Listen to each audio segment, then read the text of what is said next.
Boom! Boom! Boom! What's that sound? Is it fireworks? Or could it be the Nian Monster coming out of the sea? Hi study buddies! Welcome back to Study Buddy PH. Today, we'll dive into a fun and meaningful English lesson from Quarter 3, Lesson 1. All about understanding story elements and flashbacks using a Chinese New Year story called The Nian Monster by Andrea Wang. So grab your notebooks and imagination. Let's begin.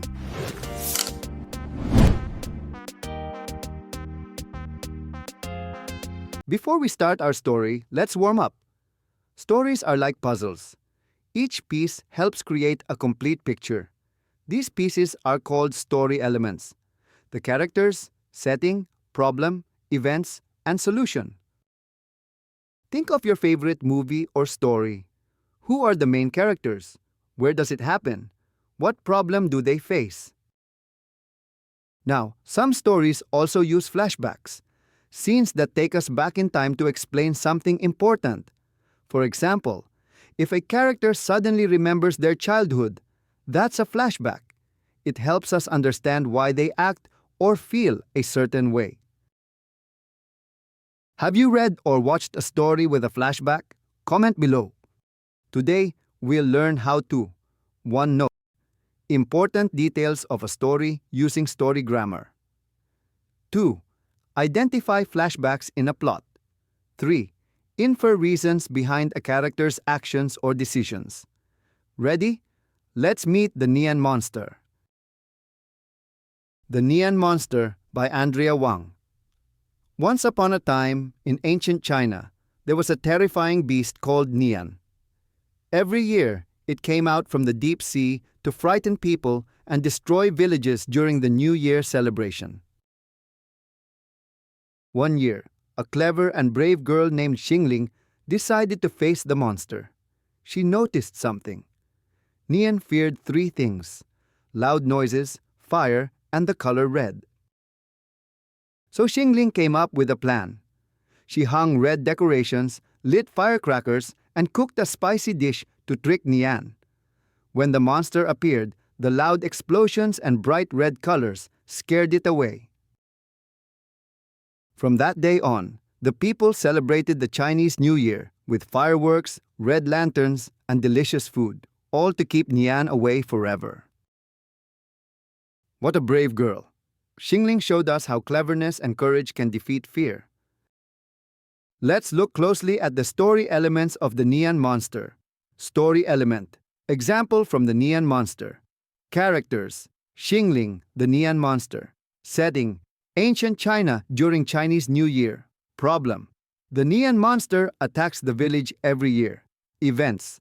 Xingling prepares her plan using red color, fire, and loud noises. Solution. The Nian Monster is scared away. Theme. Bravery and cleverness can overcome fear. Now, let's talk about flashbacks.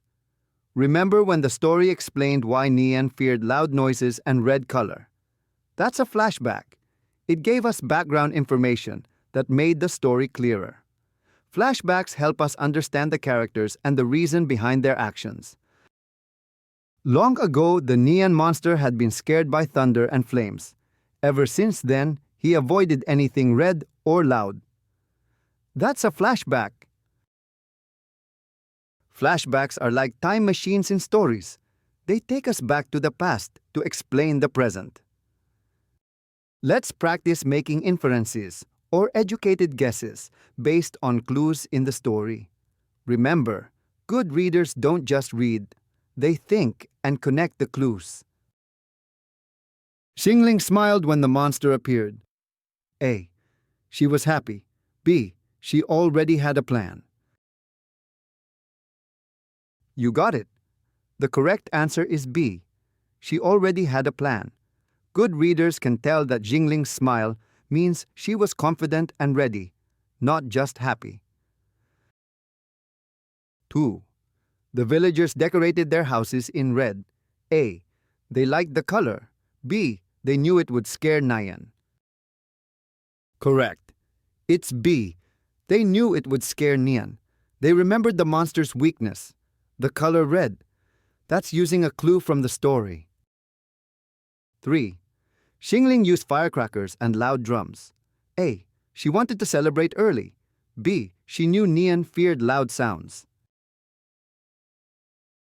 Excellent! It's B. She knew Nian feared loud sounds. That's another smart inference. You used what you learned earlier in the story. Now it's your turn, study buddies. Create your own story, grammar chart, based on the Nian Monster. Include these: characters, setting, problem, events. Solution theme. You can draw it in your notebook or use a digital tool to make it colorful. Then, share your answers or creations in the comments or with your teacher.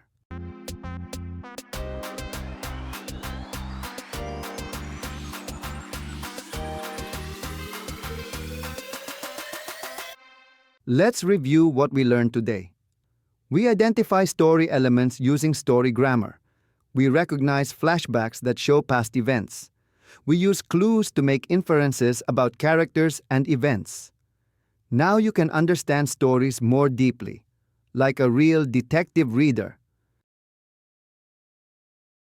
So remember, study buddies, reading isn't just about words on a page. It's about connecting the pieces of the story to see the bigger picture. If you enjoyed learning with me today, don't forget to like, share, and subscribe to Study Buddy PH. Now with the help of your teacher, complete the following activity.